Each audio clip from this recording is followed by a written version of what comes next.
You know, well, they're telling you they're not finding any oil. That's a lie. They found oil, then they said it's non-retrievable. And then the very next day, there's no more oil. Everybody that's running around out there has got a cell phone. The cell phone has a GPS system in it. You call in and tell them you see oil there. The next morning, you go back and it's gone. Well, just don't leave overnight. Well, what's going on is them planes coming out of Callender Field are spraying it. They're spraying that dispersant on it. And that's what, you know, that's probably worse than the doggone oil itself. That ship that they brought here, the Whale, right? They brought it here. They knew they wasn't going to use that because they had an oil spill just for what that, in my opinion, for what that ship was built for, heavy concentrated oil on the top. That's what that ship was built for. But by sinking it, well, now they're saying you don't have, this is not the type of oil spill that this ship would have worked in. Well, no, not after you sprayed it and sunk it, but if you'd have left it up on the top, that ship would have been great. And it should have been here. However long it took for a captain to get that ship here, as soon as that thing blew, it should have been here.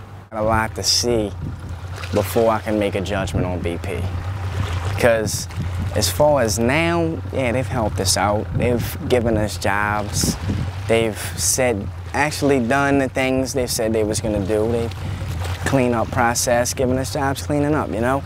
But after all this is over with and my industry is still ruined, what you gonna do now? Right now the BP claims process is still up and running, although from talking to people here and in Grand Isle, and we predicted this from the beginning, the checks from BP are starting to get smaller. They're not coming as often, and BP is starting to get real tough to get on the phone. They should have been made to protect whatever they should have had to rock them canals. You know, they just come use you, abuse you, and leave you. That's what they did this marsh in this coast, and everybody knows it. My dad was one of the old timers. A lot of them are gone now. They turned over in their graves because they knew this was coming.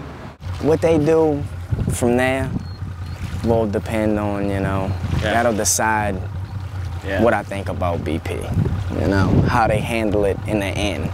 The beginning, yeah, everything, the press is all into it and the cameras are rolling, so they want to look good. Yeah. You know, they want to look like they're doing the right thing. They want everybody to see, yeah, BP's doing the right thing. They're helping cleaning up. They're putting people to work. They're doing the right thing.